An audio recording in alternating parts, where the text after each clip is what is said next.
What's up, family, and welcome back to another episode of the Melanin Wellness Podcast. I'm your host, Corrie, and today's guest is Kev Ramone, aka Coach Kev.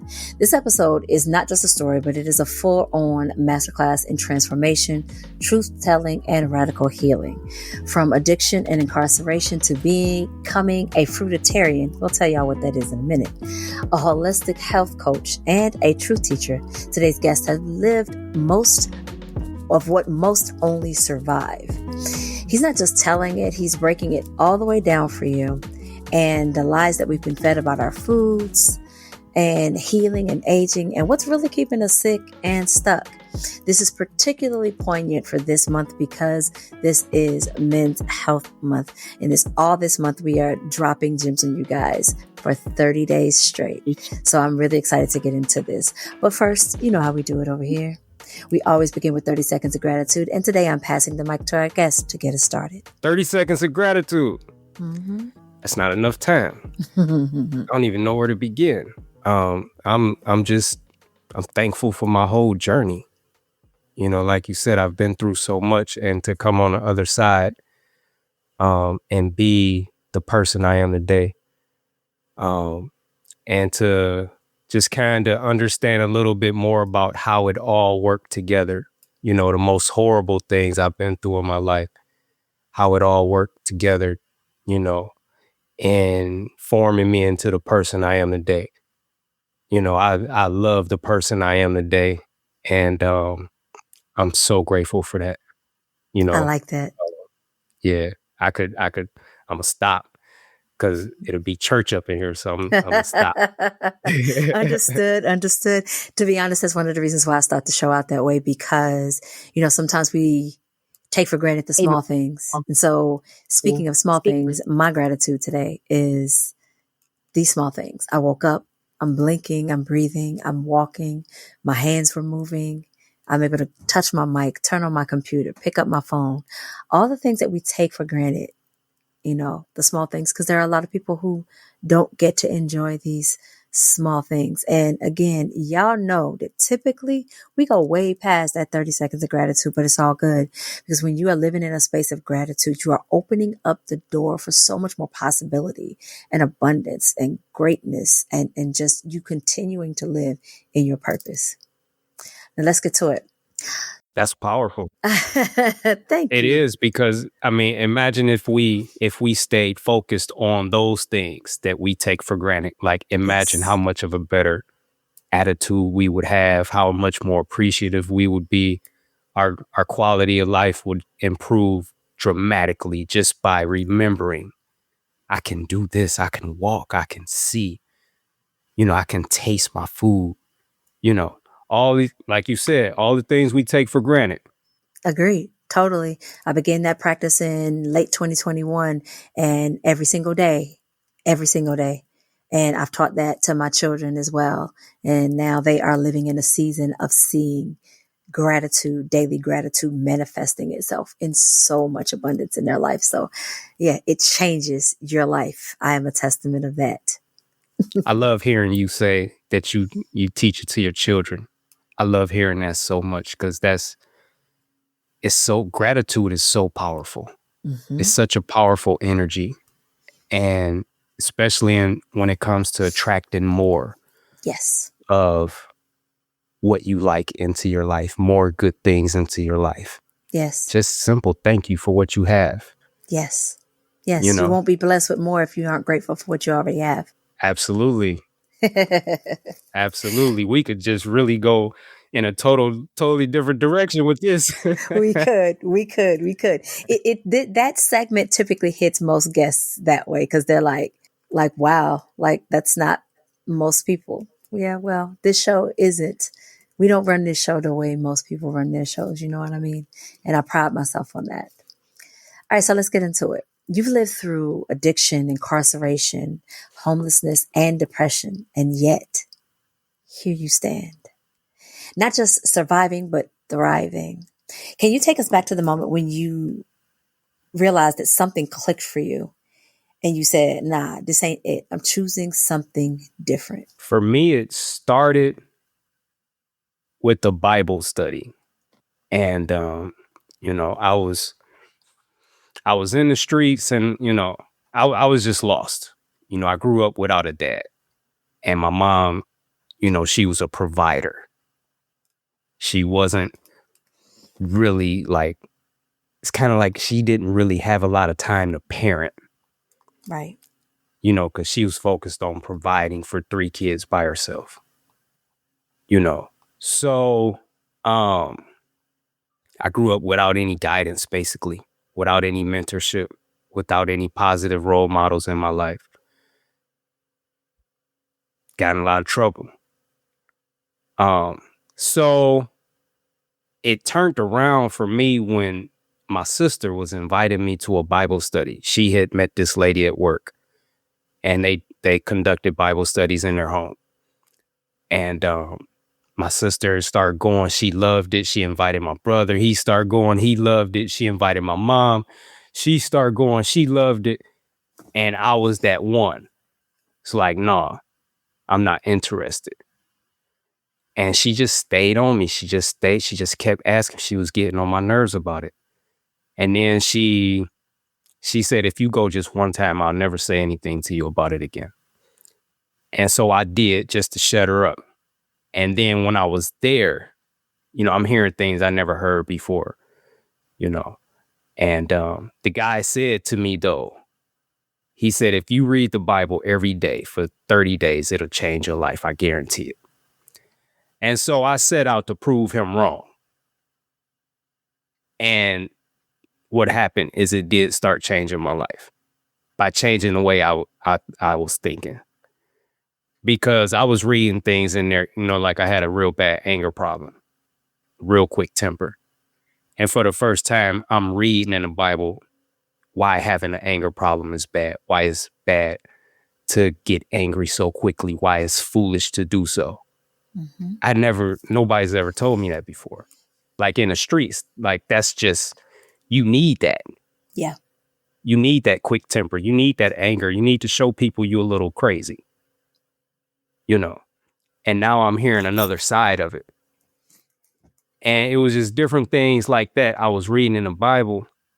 It talked about like the importance of wisdom, having understanding, the importance of being patient. It taught me what love is,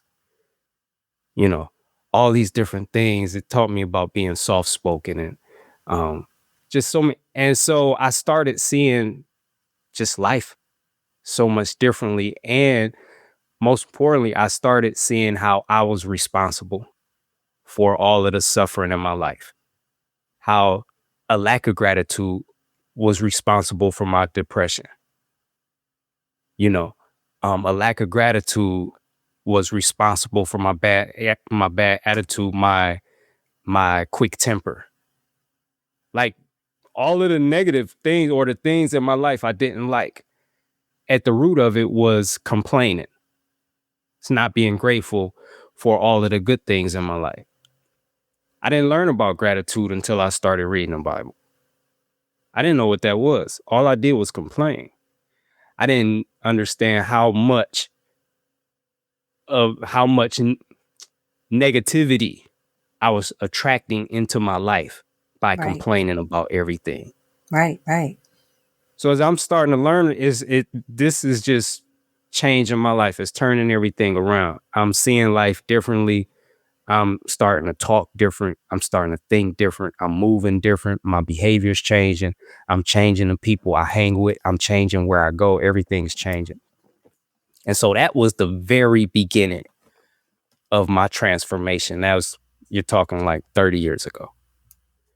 And so I've just been on a journey ever since, healing, renewing my mind, changing the way I think, learning how to attract more of what I want into my life, because you learn like the fundamentals, and then you have to master applying those fundamentals to your life. Right. And that just comes with practice. It comes with experience. Right. So right. Yeah, that was the very beginning for me. That's powerful, because I find that many people, they get the call and sometimes they don't understand that that's what that is. when they get the call on their lives and it's time for a shift or a change. But there's always that pivotal moment that just changes everything. So there's a lot of silence and shame around addiction in our communities. What truths do you wish that more people understood about the root of addiction and then healing from those addictions? It's gonna go back to gratitude. With me, that's what I learned was at the root of my addiction. It was ungratefulness. Because when you're whatever the vice is, that we use, Yeah. we're all searching for the same thing. Like, we just want to feel better. Yep. We all have different, I'm not going to say we all, but, generally, like, people may have different vices, where it could be sugar, it could be crack, anywhere in between. Yeah. It could be self-harming, it's so many different, but at the root of it all is everybody want to feel better. But why don't you feel better now? This is a question that I ask myself when I noticed that I was eating out of boredom and I was eating to feel better. It's like, why don't you feel better now? Like, look at how blessed you are. Like, you have a place to stay. Yep. Why isn't that enough? You're healthy. Why don't you feel better now? You could see, you could walk, you could run. You have healthy children. Why don't you feel better now? Like, how much do you need to feel better? How much do you need to feel good? Why don't you feel good now? It's because you're ungrateful.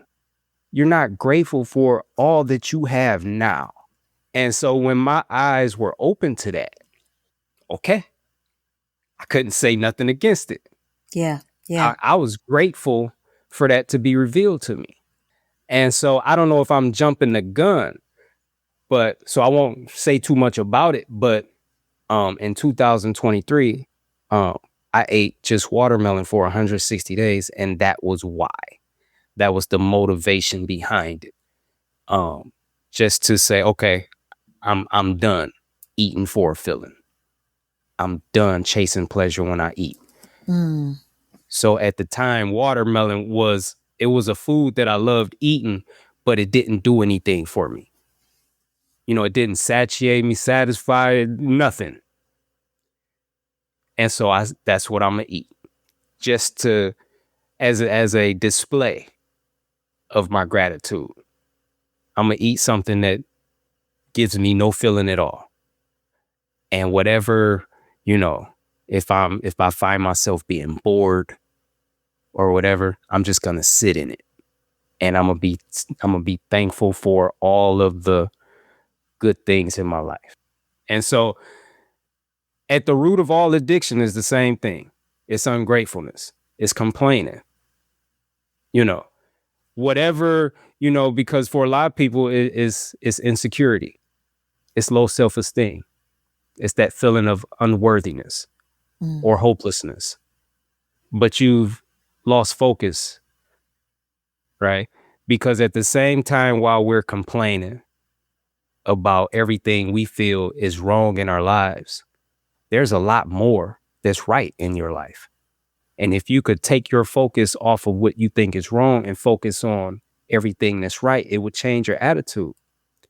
And if you stay there long enough, you won't have to search for a feeling anymore, because it'll just start bubbling up inside of you the more you focus on how good you already have it. Yep. So, yeah.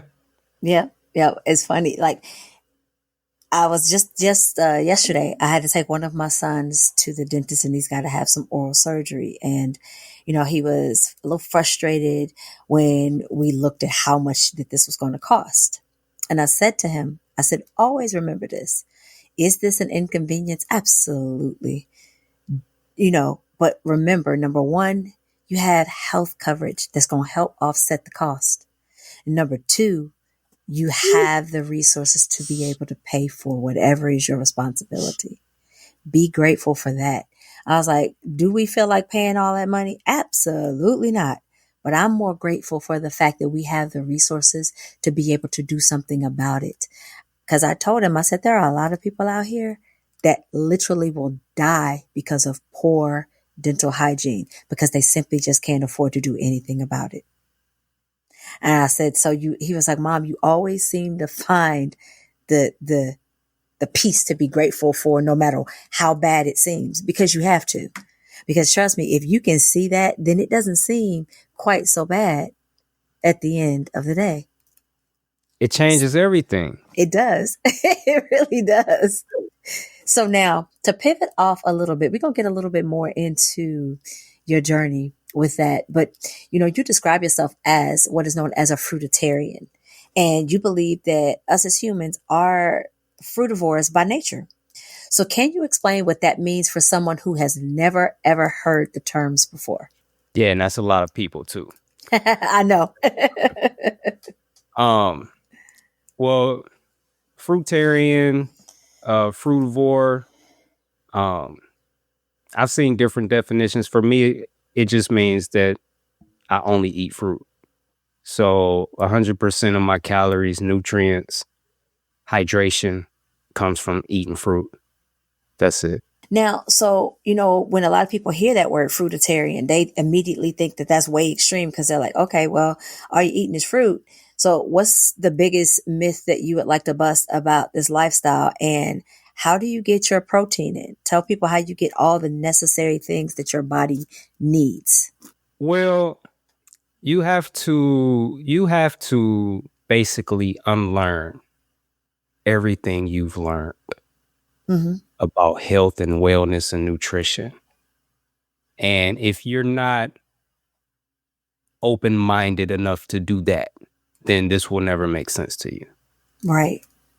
You have to understand that what we call the healthcare industry is a $1 trillion industry. And their customers are sick people. Absolutely. You have to understand that everything we've been taught about health, wellness, nutrition, it comes from these industries that profit off of us when we're sick. The drug companies,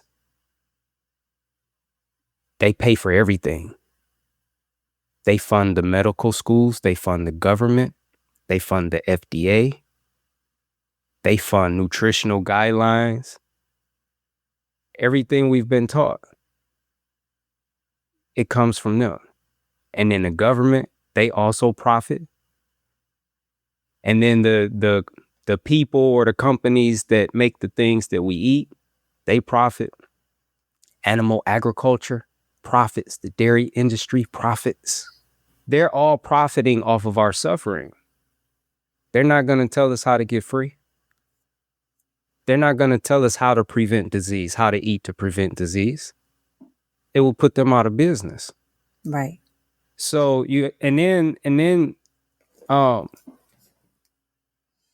doctors, medical error, the people that most of us go to when we're having health complications, they're the third leading cause of death in America.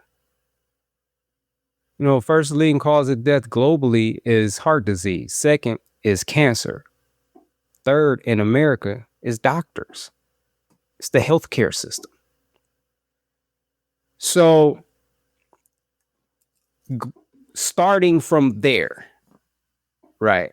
If you can be open-minded enough to receive that, then from there you have to unlearn everything you've been taught. Right. And so from there, for me, my transformation, my change came when I just started learning about what I was eating. And the more I read labels, I advise people to do this all the time. Just learn about what you're putting in your body. You can't trust these people to just, look out for your best interests. Yeah. Again, they don't profit. They don't make any money when you're healthy. They can't sell drugs to healthy people. Healthy people don't need drugs.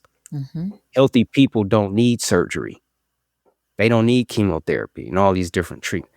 So there's definitely an agenda at hand, right? So the more I learned about what I was eating, the more I researched the chemicals in what I was eating, the more I seen links to cancer and diabetes and heart disease and everything I was eating and numerous other diseases. I want to be healthy. I mean, that's what it comes down to. You know, I understand that you don't ever have to be sick. You know, you don't have to die from disease. You don't have to suffer. You don't have to be in pain. You don't have to lose mobility. All of these things that many of us think are normal, they're not normal. These are the results of us poisoning our bodies. And if you read the ingredients, you'll see that. Like, it's like they're telling you, we're poisoning you. And this is what we're poisoning you with. They tell us on the package of everything that we eat. And most people don't read the labels. You know, so years of me just learning about what I was eating, I just started eliminating things. And I never found anything made by a man that made sense for me to eat, because everything made by a man was artificial. It was dead. And it was linked to some sort of disease. So it's like, what now? Yeah. I eventually got hip to fruits, which I had never even considered fruit food. Like, fruit was just something it just never entered my mind as an adult. And then, you know, people came into my life and just kind of, you know, one thing led to another. And I started down this path. I don't even know if I answered your question. Like, I just started talking and I was like, while I'm talking, I'm like, what was the question again? And I just kept going with it. It's all good. You got there in a roundabout way. Now, you've healed your body, your mind, and your spirit. What role does nature play in all that healing for you? Everything. It's everything. If it's not natural, it's unnatural. And if we put unnatural things in our bodies, we're going to suffer. Mm-hmm. See, like, I don't think people really understand the impact of what we put in our bodies, like the significance of it. Because what we put in our bodies, it doesn't just affect us physically. It affects us mentally and emotionally and spiritually. You know, it's like a quick example is, which is, I think, a pretty common one or popular one, is a red dye 40. It's an artificial food coloring that they use in a lot of the candies and the cereals that are marketed to children. Well, that red dye 40 has been proven to cause ADHD and behavioral problems and hyperactivity in children. It's a direct link, right? That's affecting their mental health, their emotional health. Like, for whatever reason, like, they can't sit still, you know, whatever's going on with the child. It's directly linked to the Fruit Loops, you know, or the Lucky Charms, just the red dye 40 in the things that they're eating every day. The fruit juices, or the candy, all kinds of things. It's a poison. Right? So that's just one example. And I've been researching these ingredients for, like I said, for over 10 years.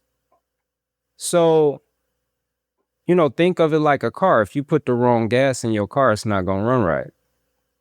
So if we put the wrong fuel in our bodies, it's not going to function properly. Like we're not going to think properly. Our emotions are going to be off. Even the way we perceive reality is going to be affected. Like the impact is significant, and so, and then another thing to add to that is most of us, just as I was doing, we're not eating for nutritional purposes. Most of us are eating for a feeling. Nobody's going to McDonald's or Wendy's or Burger King or Pizza or Starbucks with nutrition in mind. Most people are eating to feel better. Most people's drug is what they eat and drink every day. Most people are eating to suppress things that they don't want to feel. They're eating to escape a reality that they don't want to deal with. If you have a really stressful day, a lot of people eat to feel better. They may go out and have drinks, like whatever the case. You can't heal when you're constantly suppressing things that you need to deal with. You can't heal when you're constantly running. The only way you can heal is you just have to face things head on and you have to deal with it. You have to cry, you have to scream, you have to be like whatever it takes. And you just have to go through that process. People are avoiding that process when they eat. They're using eating to, I'll deal with it later, or maybe never. So when you eat fruit, for example, fruits don't do that. Like if you're stressed out before eating fruit, you're going to be stressed out after eating fruit. Fruit just kind of makes you face whatever it is that you need to face and deal with it. There's no running no more.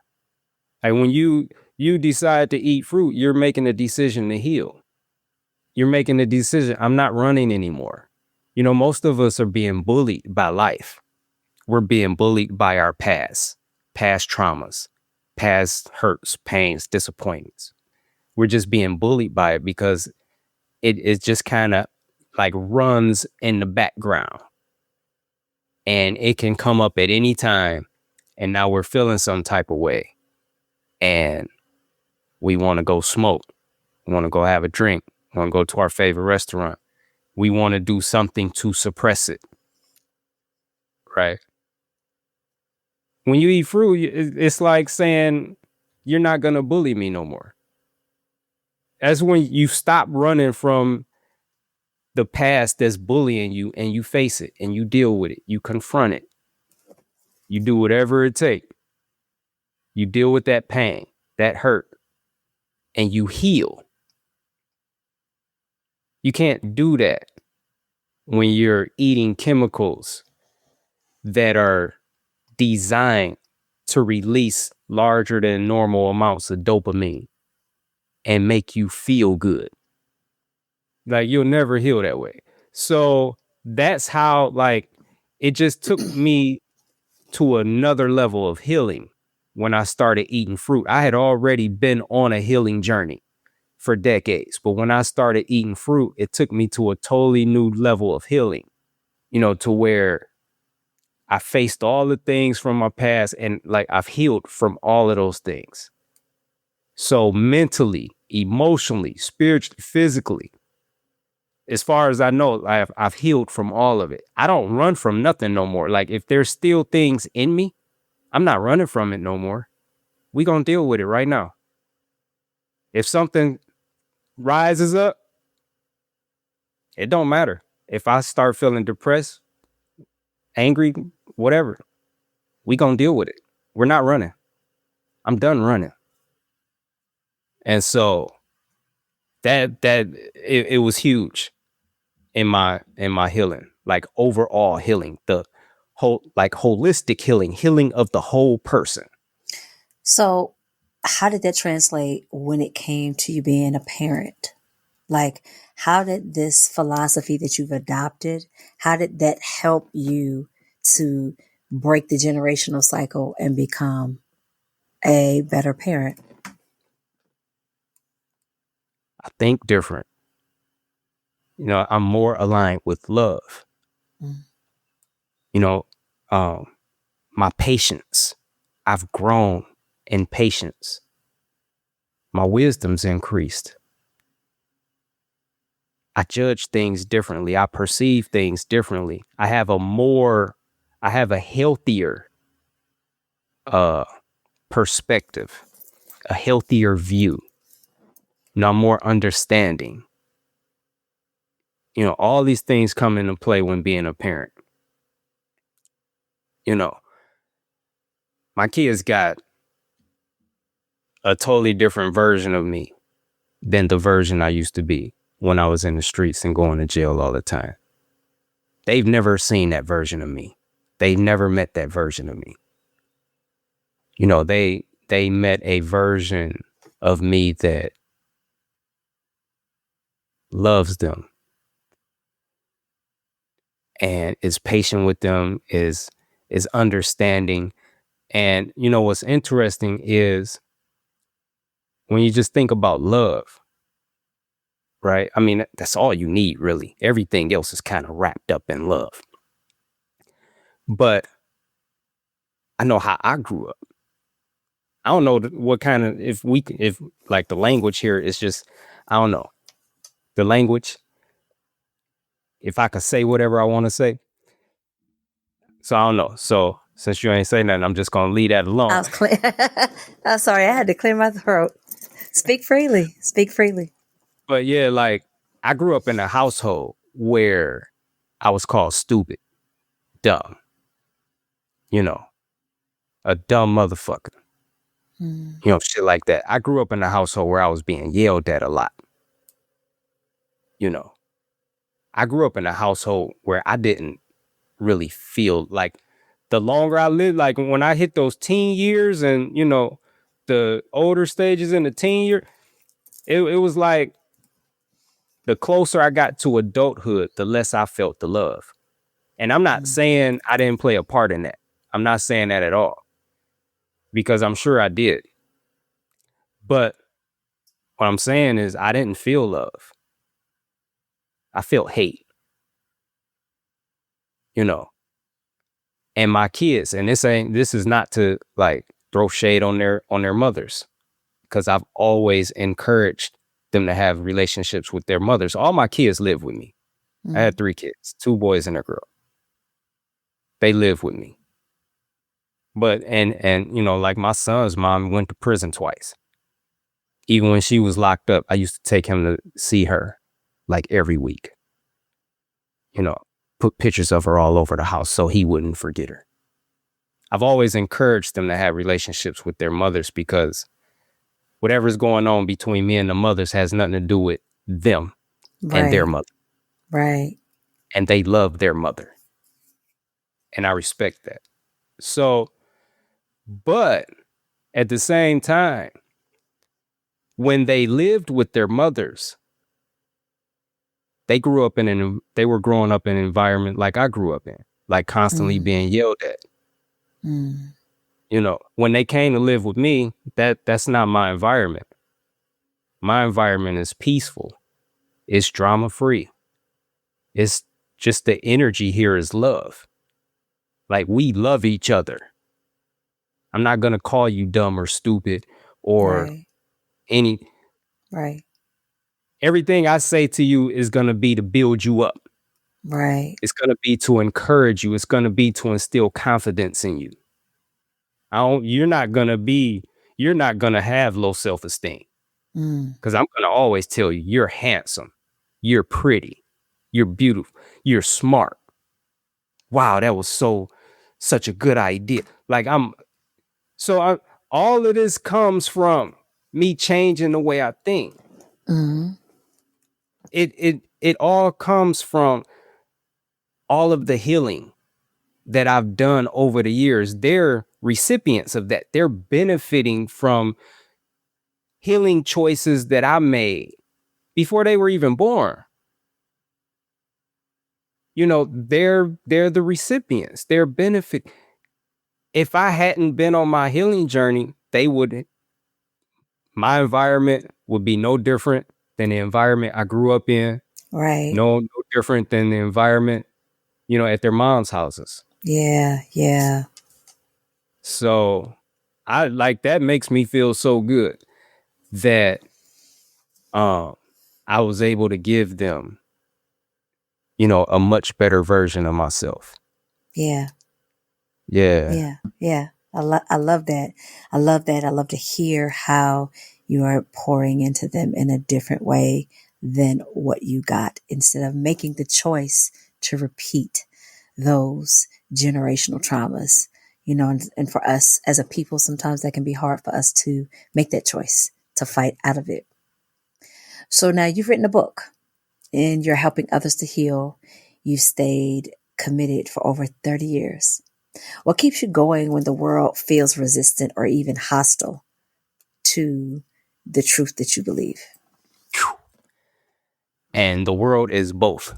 It really surprised me.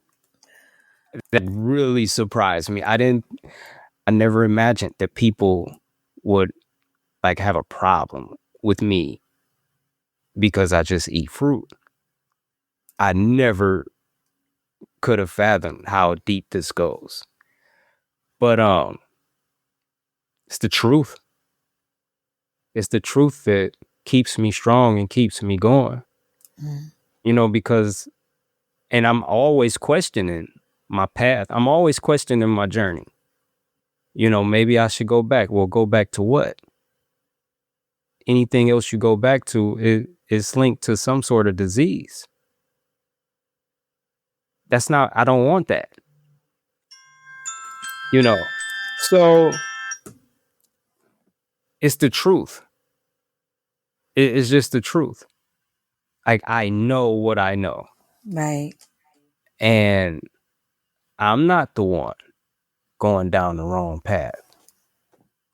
The people that are hostile and resistant, don't understand what I'm doing. I could show any of them, what they're eating and how it's affecting them. If they were open to it. A lot of people are just closed. They don't want to know. They don't want to hear it. I don't care. That's fine for you. I care. I don't want to suffer while I'm here, and not be able to, just be, trapped in a body full of sickness and disease and can't function normally, can't walk, can't do anything. I don't want that. So I'm playing chess. I'm thinking long term. Right. And based on all the research I've done, I had mandarins for breakfast this morning. There's no ingredients label on mandarins. It's just mandarins.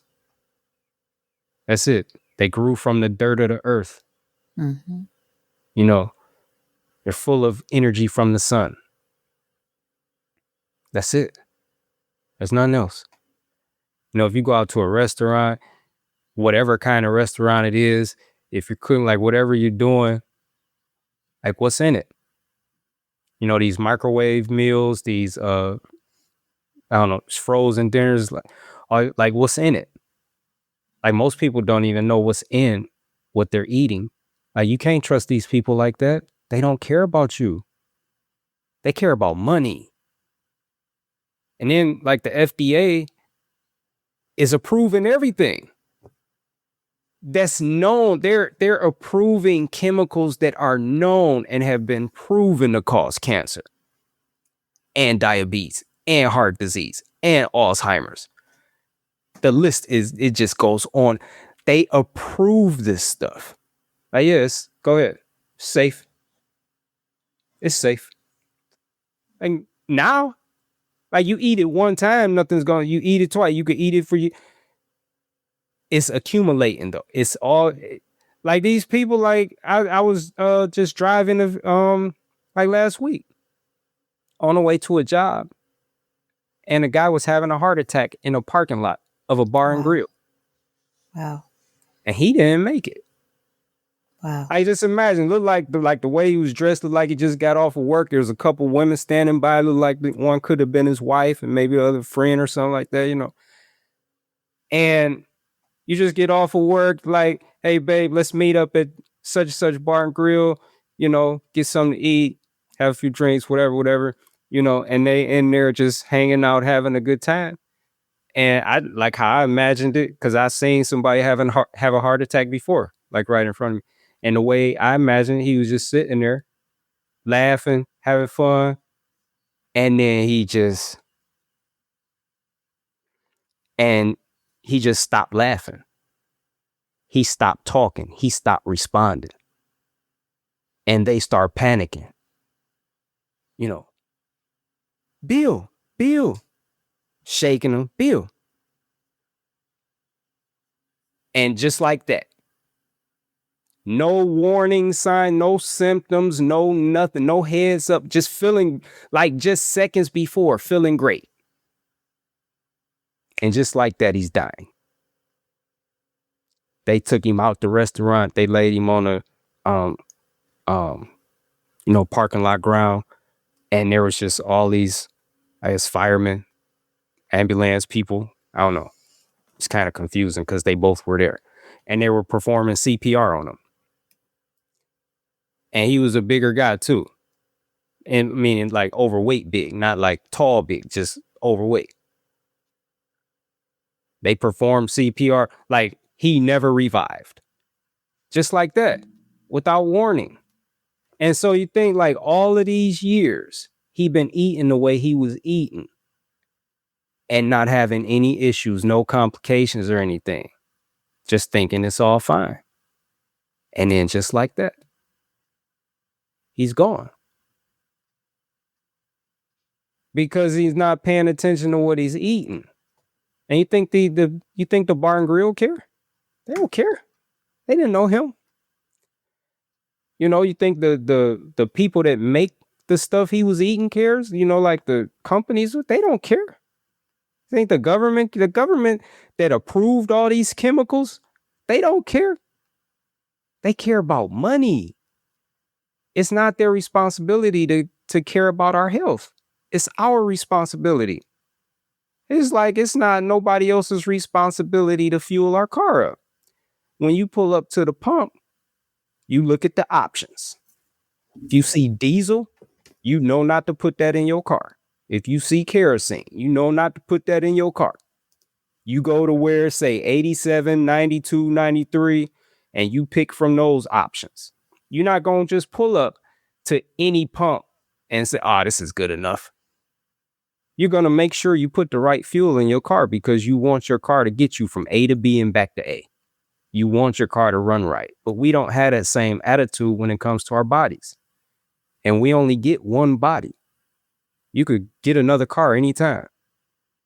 You could wreck that car and get a better one. You don't get other bodies.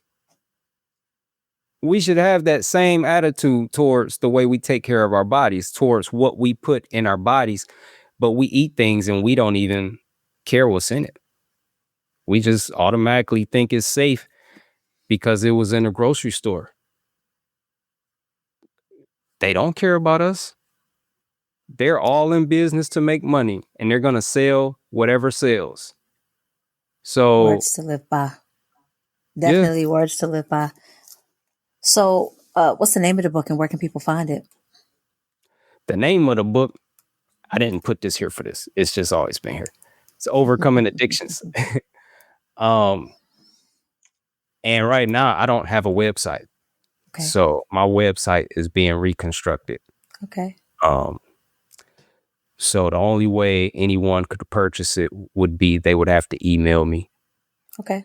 And, ask for the book and then I could send them a link to purchase it. Okay. All right. Yeah. I'll make sure to put your email in the show notes for anybody who's interested in obtaining that.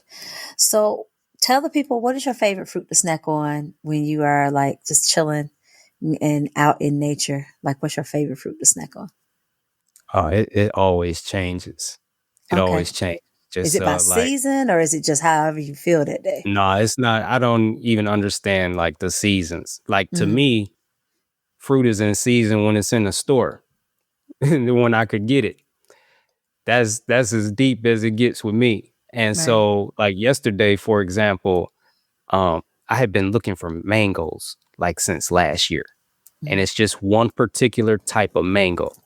I believe they're called Ketite mangoes, Ketit. Been looking for them since last year. Haven't seen them. I won't buy any other mangoes. And yesterday I was in the store and they had them. And oh my God, I all three of them were ready to eat too. I didn't have to let them Mm-hmm. ripen or nothing. Yeah. Man, it That's was the best. so good. I'm about to have another one. But it changes. Like watermelon is another one. You know, like through the winter, you know, because I only get the seeded watermelon. You know, some fruits seeded, you know, like I need them to be seeded. Some, it don't matter. I only eat the seeded watermelon. And so, you know, you can't get that through the winter. Not here. I'm in Cleveland, Ohio. Yeah. So watermelon came back in season. As soon as I seen them, I'm all over it. Mm-hmm. And that's one of my Understood. favorite. Yeah, mine too. Yeah. I have so many favorites. Honeydew is another favorite. Now, if I go out in nature, like if I say like, which I'm planning to do soon, and you know, like I'm spending, you know, like a couple days out there, then I'll take fruits that um can like satisfy me faster and that are smaller, easier to pack. Yeah. Say like avocado. Yeah. You know, I'm not hiking with a watermelon in my backpack. Look. Yeah, that's a bit much. Yeah. But like fruits like nuts, you know, I would take nuts, maybe pumpkin seeds, avocado, dates, you know, heavier fruits Mm. that are easy to pack, you know. So yeah. Okay, I love that. I love that. Finally, what is a message that you have for the brothers that are listening out there to this episode about growth and healing and transformation? What's your final message to them? Growth and healing and transformation. Well, we are what we eat. And that doesn't just apply to the physical food Mm-hmm. we put in our bodies. That applies to what we listen to. It applies to what we watch. We are what we eat. It's all energy. Whatever energy we consume, we're going to become. So, you know, like I had to stop listening to rap, for example, because it was just feeding the anger that was already in me. Like it don't like nothing influences everybody the same way.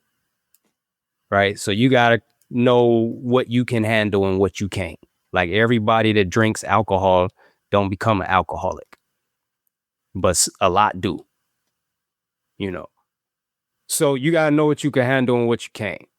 And ultimately, if say like in the music, if that's not what you're wanting to be like, then you shouldn't be consuming it. If you don't want to be that guy, you know, out here killing people and just snapping and whoring around, you know, you shouldn't be consuming it because we become the energy that we consume.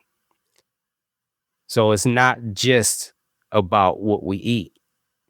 It's about what we watch and what we listen to too. So especially if you have kids and you want to be the best version of yourself for them, you got to change your diet.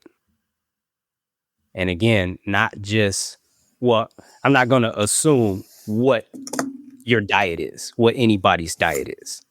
But likely you may have, if you're like me, I was, you have to change your diet, you know. Um That's what I would leave with. And I will also, like, what you eat does play a part in that too, because what they're selling us to eat is not food. It's just a bunch of chemicals. It's a bunch of unnatural chemicals. And it affects us more than you could ever imagine. Like I said, it affects the way you think. It affects the way you perceive reality. It affects the way you judge reality. It affects the decisions you make. It affects your mood. It affects how you feel. It affects everything. These chemicals, they're chemicals. It's not food. They're chemicals. It's like chemical warfare.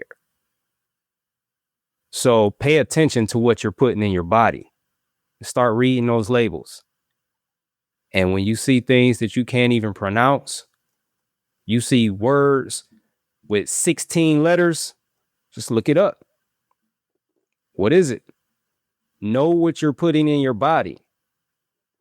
Just live consciously. Live with intention. What's the desired result?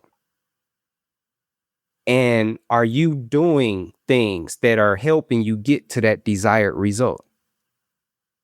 You know, is what you're doing, is what you're watching, is what you're listening to taking you closer to your goal or taking you further away from it? Absolutely. So, absolutely. Yeah. Coach Kev, thank you so much for coming to drop gems on the Melanin Wellness Podcast for this very special month of content for our brothers. I appreciate you so much for being with us. Thank you for having me on. Thank you for having me on. This was great. This was great. And to my brothers tuning in, your pain matters, your healing matters, and your truth, it absolutely deserves to be heard, even when it shakes the room. And if you haven't already and you're watching us over on YouTube, please hit that subscribe button. And if you're listening on Spotify, Apple, or wherever it is that you get your pods, please leave a review. As always, any resources that we discussed in this episode will be in the show notes and in the descriptions below this episode. Until next time, family, take care of your mind, honor your body, speak your truth, brothers. And above all, stay well. I'll see you next time.